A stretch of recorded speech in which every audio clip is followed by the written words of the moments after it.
Next news. Breaking news from the White House. 447. That's the number of hospice providers just suspended in Los Angeles alone for allegedly stealing your tax dollars. $600 million in suspected fraud from fake healthcare companies that never helped a single dying patient. And it's not just one city.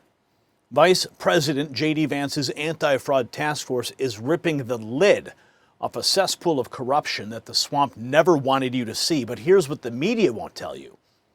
While the administration is hunting down these criminals, Democrat governors are actively blocking fraud investigations in their own states. I'm going to tell you what this means for you. See, every single dollar these fraudsters steal comes directly out of programs meant for your elderly parents, your sick relatives, your neighbors who actually need hospice care. $600 million stolen in Los Angeles could have funded legitimate end-of-life care for tens of thousands of American families. Instead, criminal enterprises set up fake companies, billed Medicare and Medicaid for services they never provided, and pocketed the cash while real Americans suffered. Oh, and this is only the tip of the iceberg. Officials are saying some of these fraudulent operations have collected billions.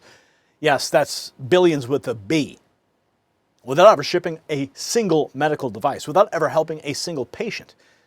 Your tax dollars funding yachts and mansions for criminals while your grandmother waits for care she actually needs.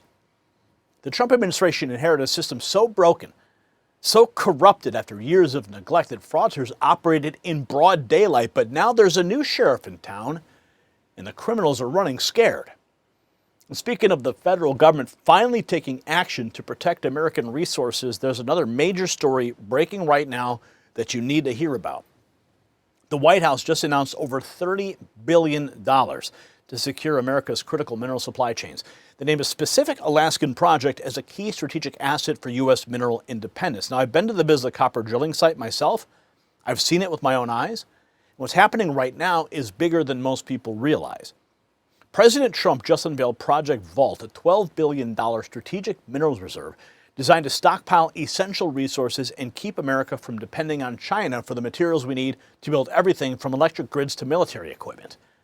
This is about American sovereignty. It's about American jobs and American security. Now, Bisla Copper, they trade in the U.S., write this down, under VCUFF and in Canada as VCU.V. It's on your screen there. Check the exclusive briefing only for Next News viewers. It's linked below to learn why this company is positioned at the center of America's mineral independence strategy. And we thank Bisla for supporting our work here. Now back to this massive fraud crackdown, because what's happening next will just blow your mind. See, here's where it gets even more infuriating. Well, Vice President Vance and Dr. Oz are literally out there arresting fraudsters. Vance said Oz had to leave their weekly call. Why? Because he was heading to bust criminals in L.A. Democrat politicians, they're doing the exact opposite.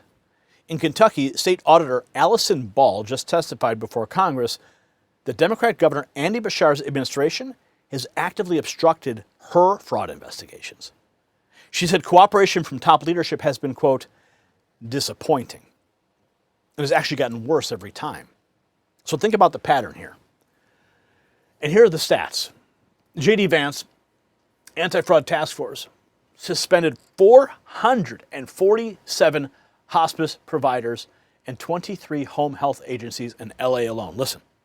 The Anti-Fraud Task Force, led by Vice President J.D. Vance, has suspended 447 hospices and 23 home health agencies suspected of fraud right here in Los Angeles. The total fraud estimated at more than $600 million so far.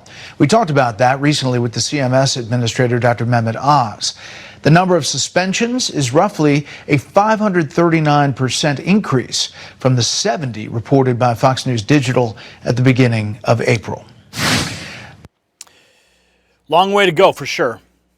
While VP Vance crackdown in LA shows progress in tackling fraud, let's hear from the VP himself as he shares how his task force plans to keep the heat on these fraudsters. Listen carefully.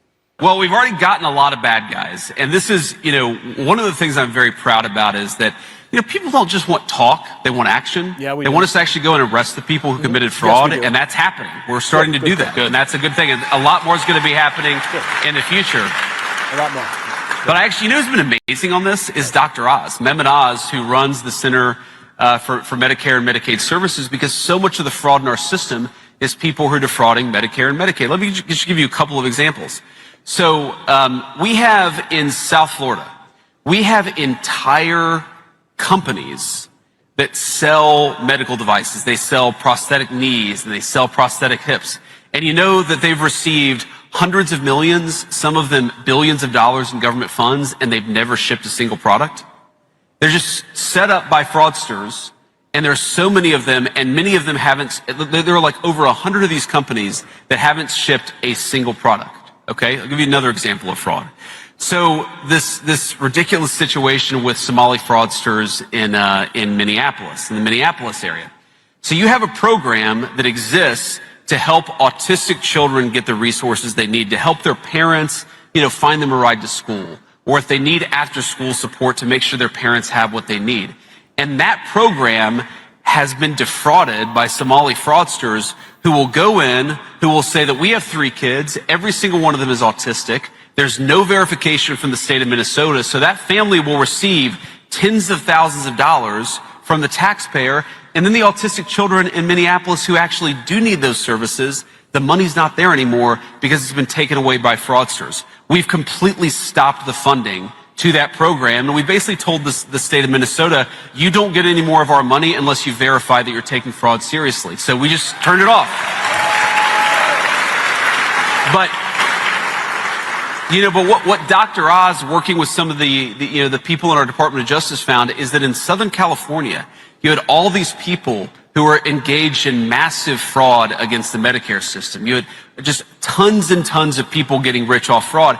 And so we had our weekly fraud check-in call 2 weeks ago, and Dr. Oz called in, but he's like, hey, I got to go because I'm about to hop on the bus and we're going to go arrest a bunch of fraudsters in Los Angeles. And I was like, that's exactly what I want you to do. By all means, get off the phone. So we're doing a lot of that stuff. And I think one of the biggest things, the most important things we're doing on this, Andrew, is that there was sort of in the Biden administration, probably intentionally, but regardless, this attitude of if you were committing fraud of under $1 million, you were committing fraud of under $1.5 million, we're just going to look the other way. And the approach that we've taken in the last couple of months is no amount of fraud is too big or too small. If you're defrauding the taxpayer, you ought to go to prison, and anybody who's helping you ought to go to prison too. That's great. As we see the determination in cleaning up fraud from the top, in contrast, Kentucky's top audit official reveals how Democrat Governor Beshear's lack of cooperation is stalling similar efforts. Kentucky Auditor of Public Accounts Allison Ball says Democrat Governor Beshear made it more difficult to address fraud. And here she is taking questions from Committee Chair Comer. Out of curiosity, has Governor Beshear worked with you any during your audit? Were they helpful in turning over information or anything to help come to the conclusions that you came to with respect to the amount of fraud?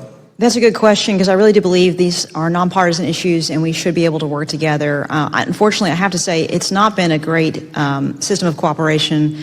Boots on the ground people have been helpful, but when it comes to rising levels of leadership, it does get to be more difficult to get information from them, and it's actually only gotten more difficult as time has gone by.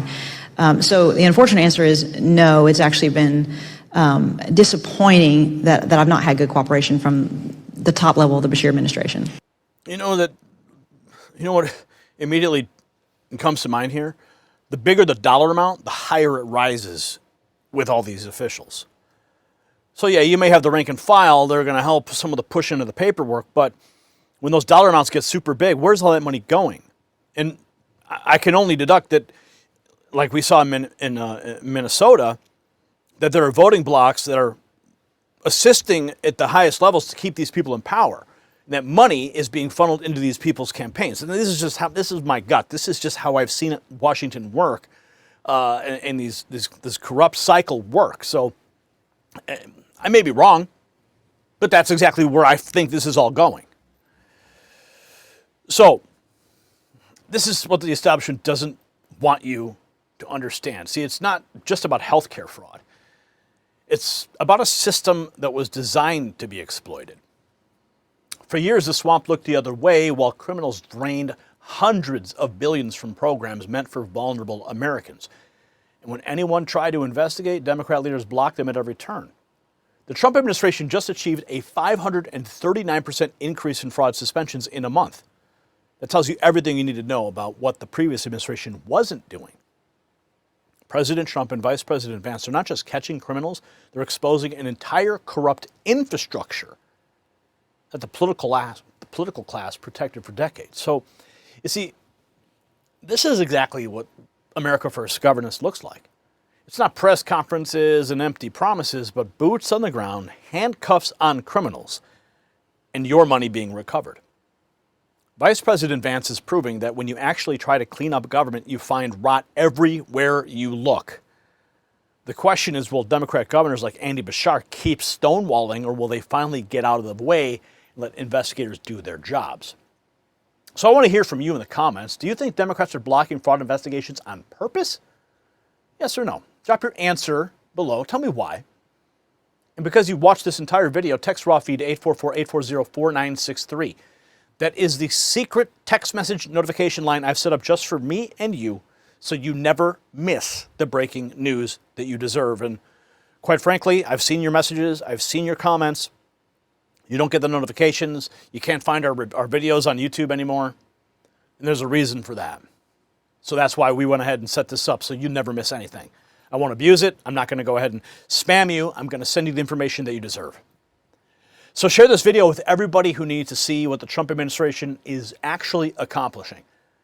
And check out the Next News merch shelf below this video to support independent conservative media. Hit the subscribe button, ring the bell, and remember, they want you uninformed and compliant. We want you armed with the truth. I'm Gary Franchi. Stay informed and stay free. The system controls information. Information control is power. They don't want you to see this. The truth only survives together. They don't want this shared. Share this now. You know out.